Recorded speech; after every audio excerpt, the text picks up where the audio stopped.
What's up, everybody? Welcome to the second edition of Yeah, I Said It, right here exclusively on the Inner Circle YouTube channel. This lovely face, which has not been caffeinated yet today as of this recording, is Victor Anderson. Thank you so much for your feedback and your comments on my inaugural video of Yeah, I Said It. I know a lot of people are still talking about that subject, but don't worry. Every Friday morning, 9 a.m., caffeinated or not, more often than not, it won't be caffeinated with me. You'll get my unbiased thoughts, opinions, and feelings about a certain topic or storyline going on in the sport of softball. Before you do anything else, click that subscribe button so you don't miss any of the videos that we have on Inner Circle. And also click on that bell so that way you know when those videos are available on our Inner Circle YouTube channel, like this one is here. Today's topic, being in the game for the right reasons.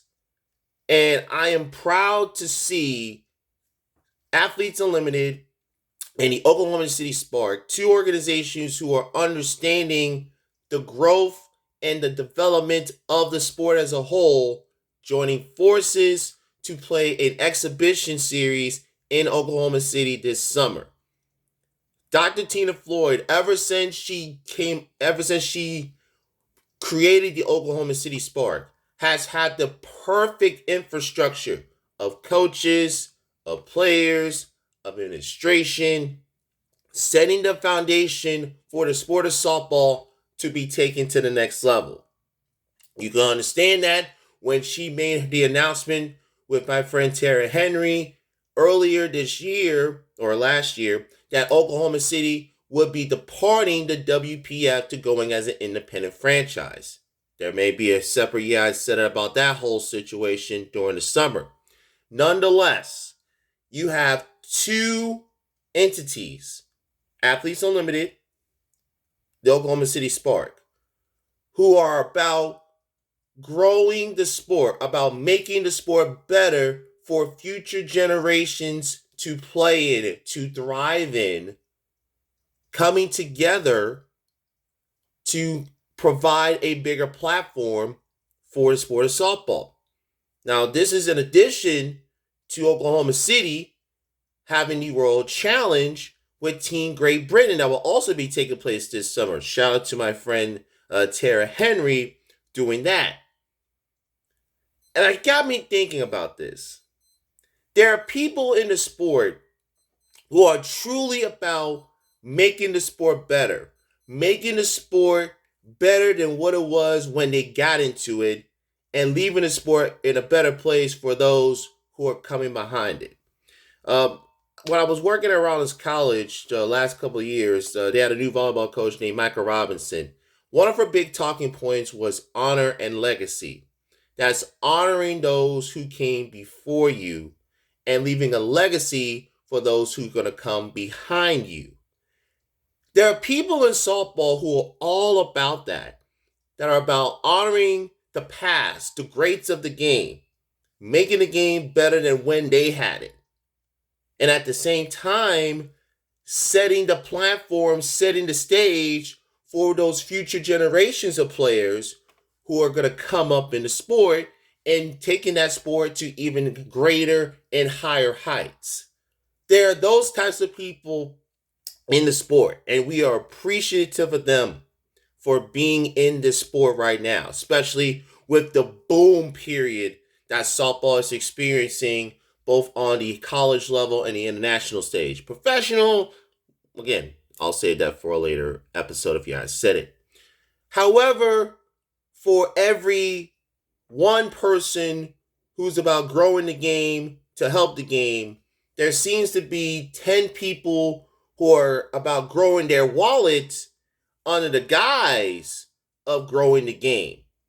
These travel ball organizations, these leagues, these organizations, trust me, folks, y'all know the stories, y'all know what's going on. Again, I'll save it for a future episode in the summer. But there are too many people in softball today who are using the sport as a platform for their own personal game, when you should be using the sport to grow the sport.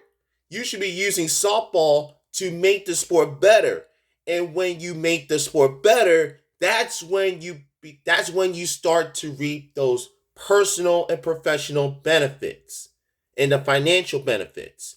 You shouldn't be doing it, number one, as a moneymaker. You should be doing it as a growth developer, a sport enhancer. And when that happens, that's when you reap those rewards, the dividends, the return on interest that you have in a sport. And it just sickens me, it bothers me to no end that we continue to see people jumping into the sport that don't, let me phrase it this way, that are more focused about the bottom line rather than the benefits of the sport as a whole. It's sad, but we're seeing too many people do that nowadays. And another thing while I'm at it, it is my segment after all. Can we stop saying risque things just for the sake of getting a click or getting an impression or getting a post? It feels, at least to me, that too many people have to have these bold opinions about certain subjects in softball, knowing that they likely don't care or don't know about it, and they're just saying it to get some attention. I'll be honest with you, I have been guilty of that a couple of times. We all been guilty of saying and doing things to get attention. It's kind of like a little 7-year-old child where everybody is kind of ignoring them and they have to have some way of people saying, hey, look, there's little Johnny over there. What's he doing? And, well, for those of you who've had 7-year-olds or younger and haven't been getting the attention that they deserved, you can relate to what they've been having to do and how you've had to handle that situation. Same not just in softball speak, but in like sports talk in general.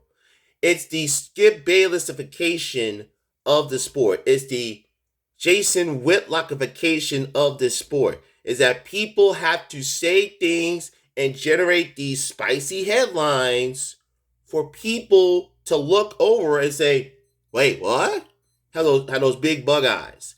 And the last thing you need to do is to create a headline like that. Otherwise, you'll get screenshotted like Chris Plank did on Thursday night. If you know, you know, my Sooner faithful. So that's it for this edition of Yeah, I Said It. Again, we certainly appreciate it. Click on the comments below. Share your feedback. If you got something that you want to see me discuss or any future episodes of Yeah, I Said It, tweet at InTheCircleSB. Use the hashtag Yeah, I Said It. That's YEAH. I said it. And who knows, I may use your topic on a future episode of Yeah, I Said It. Again, thank you so much for watching this video. Now, if you excuse me, I'm going to go get me some coffee and look at how devastating my bracket might be. May your bracket be not as busted as mine probably will be. Of course, subscribe to our YouTube channel. Click on that bell. Turn on your notifications so that we don't miss any episodes of In the Circle. I got a special project that I'm working on in the next couple of weeks, so I'll be hoping to make an announcement about that very soon. We certainly appreciate you supporting that. We certainly appreciate you supporting this version of Yeah, I Said It. Top podcaster out. Good night, Canada.